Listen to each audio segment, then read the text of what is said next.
So friends, first and second year के promote से related notification आने के बाद अब भी बहुत ज़्यादा बच्चों को जो है प्रॉब्लम्स आ रही है समझने में कि किस बेस पर पास किया जा रहा है या कौन कौन पास है। अगर आपको भी इसी से रिलेटेड कोई क्वेरी है तो आप ये वीडियो को एंड तक देखिए। मान लीजिए आप फर्स्ट ईयर और सेकंड ईयर के स्टूडेंट थे। अगर मान लीजिए कोरोना होता ही नहीं तो क्या होता? तब तो हमें, अगर कोरोना का कोई केस ही नहीं होता या कोरोना आता ही नहीं, तब तो हमें एग्ज़ाम देना पड़ता अभी का। तब तो कोई लड़ाई नहीं थी कि यार मेरे एग्ज़ाम है या नहीं है। तब तो जिस भी आप ईयर में थे उस ईयर के एग्ज़ाम आप दे रहे होते, राइट। अब इसी तरह से ये तब का केस होता अगर कोरोना नहीं होता। बट अब जो है, क्योंकि कोरोना है तो हमारे लिए क्या हुआ कि हमारे लिए गाइडलाइंस आई है। क्योंकि कोरोना है उस वजह से हम फिज़िकली जो है सेंटर में प्रेजेंट होकर वहाँ पर एग्ज़ाम नहीं दे सकते, राइट। तो अब फर्स्ट ईयर के स्टूडेंट हो या सेकेंड ईयर के हो, उसको प्रमोट से रिलेटेड कुछ गाइडलाइंस आई है। और उस गाइडलाइंस में जो है अभी भी बच्चों को बहुत ज़्यादा प्रॉब्लम्स आ रही है समझने में कि कौन से बच्चे जो है अभी भी इसमें एग्ज़ाम देंगे या कौन से बच्चे एग्ज़ाम नहीं देंगे, या एक्स स्टूडेंट किसे कहते हैं। बहुत सारी क्वेरीज उससे रिलेटेड भी आ रही है। सो उस गाइडलाइंस के अकॉर्डिंग अगर आप फर्स्ट ईयर में हैं तो आपको जो कुछ भी नहीं सोचना है। आप दूसरी ईयर का देख के कंफ्यूज मत होइए, आप अपना फर्स्ट ईयर का देखिए। जब आपका फर्स्ट सेमेस्टर होना था तो वो एग्ज़ाम जो है आपके नहीं कंडक्ट किए गए थे, राइट। उसी तरह से जब आपका जो सेकेंड सेमेस्टर का एग्ज़ाम होना था अभी, वो भी जो है एग्ज़ाम कंडक्ट नहीं हुए।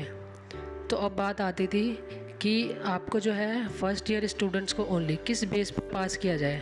क्योंकि फ़र्स्ट ईयर के एग्ज़ाम भी नहीं दिए, सेकंड के भी नहीं दिए, तो उनको पास करने से रिलेटेड जो है कन्फ्यूज़न आई कि किस बेस पर जो है फ़र्स्ट ईयर के स्टूडेंट को पास किया जाना चाहिए।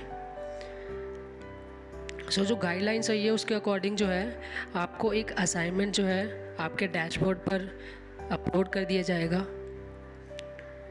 उस असाइनमेंट के बेस पर जो है आपको 100% मार्क्स जो है उसी बेस पर मिलेंगे, असाइनमेंट बेस पर, कि आपने जो असाइनमेंट वो सबमिट किया है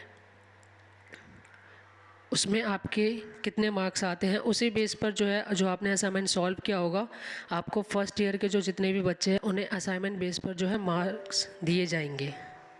तो ये तो हो गई फर्स्ट ईयर के बाद। इस बेस पर उन्हें प्रमोट किया जाएगा नेक्स्ट ईयर में, जो भी उन्हें असाइनमेंट मिलेगा वो सबमिट करने के बाद। अब बात आती है सेकेंड ईयर की।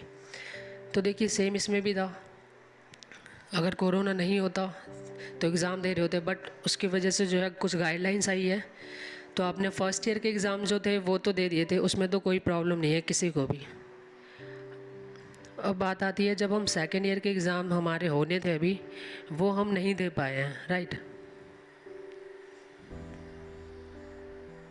अब क्योंकि हमने ये एग्ज़ाम नहीं दिए तो हमें जो है इस ईयर में प्रमोट जो किया जाएगा उसके लिए कुछ गाइडलाइंस आई है। उस गाइडलाइंस के अकॉर्डिंग जो है 50% मार्क्स जो होंगे हमारे, जो हमने फ़र्स्ट ईयर में एग्ज़ाम दिए थे उसके बेस पर हमें मिलेंगे 50%। 50% मार्क्स हमारे फ़र्स्ट ईयर के बेस पर हमें मिलेंगे, और जो नेक्स्ट 50% होंगे उसके लिए हमें भी सेम हमारे डैशबोर्ड में या एसओएल की तरफ से जो भी नोटिफिकेशन आ जाएगी उसके अंदर जो है अपलोड कर दिया जाएगा हमारे लिए असाइनमेंट, और हमें उसे सॉल्व करके उसे वापस वहीं अपलोड कर देना है। सो आपने समझा इजीली। 50% मार्क्स जो है फर्स्ट ईयर के जो आपने एग्ज़ाम दिए थे उसके बेस पर, और 50% जो है असाइनमेंट जो मिलेंगे उस बेस पर, इन दोनों को ऐड करके जो है आपको प्रमोट किया जाएगा।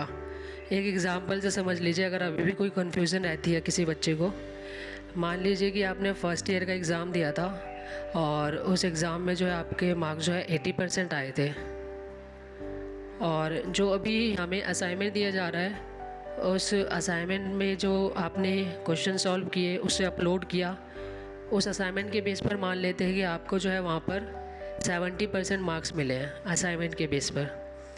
तो अब जो हमें सेकेंड ईयर में जो प्रमोट करके थर्ड ईयर में भेजा गया, जो फर्स्ट ईयर में मार्क्स आए थे जो असाइनमेंट के मार्क्स हैं उनको ऐड करके आप 2 से डिवाइड कर दीजिए, तो आपको जो है आपके सेकेंड ईयर की जो परसेंटेज होगी वो आ जाएगी कि आप इस परसेंट से जो है प्रमोट होकर थर्ड ईयर में गए हैं। तो ये हो गई आपके सेकेंड ईयर के बच्चों के लिए। अब बात आती है बहुत सारे बच्चों को प्रॉब्लम जो है एक्स स्टूडेंट किसे कहते हैं वो समझने में। तो इसे भी हम एक एग्ज़ाम्पल से समझते हैं, बहुत इजीली आपको समझ आ जाएगा। फिर भी बहुत बच्चों को कन्फ्यूज़न हो रही है अभी भी।